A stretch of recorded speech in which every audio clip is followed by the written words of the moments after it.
प्रेमानंद जी महाराज के ये बिगड़े बोल हैं, तो इससे तो सनातन धर्म की छवि खराब होगी और सनातन धर्म को बड़ा नुकसान इन शब्दों से होगा। हाँ, बिल्कुल सही कहा आपने। निश्चित रूप से प्रेमानंद जी महाराज जो है वो सनातन धर्म को बदनाम कर रहे हैं, खराब कर रहे हैं। सही कहा आपने।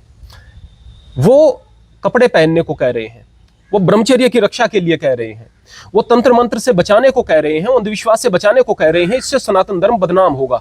और जो तंत्र मंत्र कर रहे हैं वो बाबा, जो बच्चियों को अकेले कमरे में लेकर के उनका इलाज कर रहे हैं वो बाबा, मंदिरों में जब आपकी बच्चियां अधनंगे कपड़े पहन करके जा रही हैं और उस पर भी वो बाबा खामोश हैं, वो बाबा जिनकी कथाओं में अधनंगे कपड़े पहन करके बच्चियां बैठी हैं और वो आराम से जो है कथा कर रहे हैं, वो नाच रही हैं बच्चियां और उनसे ऊपर हाथ करके इस तरह से तालियां बजवा रहे हैं। पहले कपड़े अधनंगे हैं, फिर ऊपर हाथ करके तालियां बजवा रहे हैं। वो सनातन की रक्षा कर रहे हैं और निश्चित रूप से प्रेमानंद जी महाराज जो है वो सनातन को बदनाम कर रहे हैं। सही कह रहे हैं आप।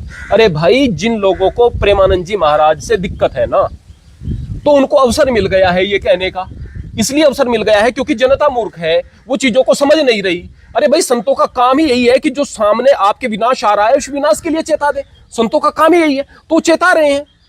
उन्होंने जितना ब्रह्मचर्य पर बोला है बिल्कुल सटीक बोला है। युवाओं के लिए वर्तमान में ब्रह्मचर्य से बढ़कर कुछ नहीं। 25 वर्ष की आयु तक प्रत्येक युवा को, चाहे वो लड़की है या लड़का है, 25 वर्ष की आयु तक दोनों को ब्रह्मचर्य का पालन करना चाहिए। 25 वर्ष से पहले लड़की की भी शादी मत करो भाई, लड़के की भी मत करो, है ना।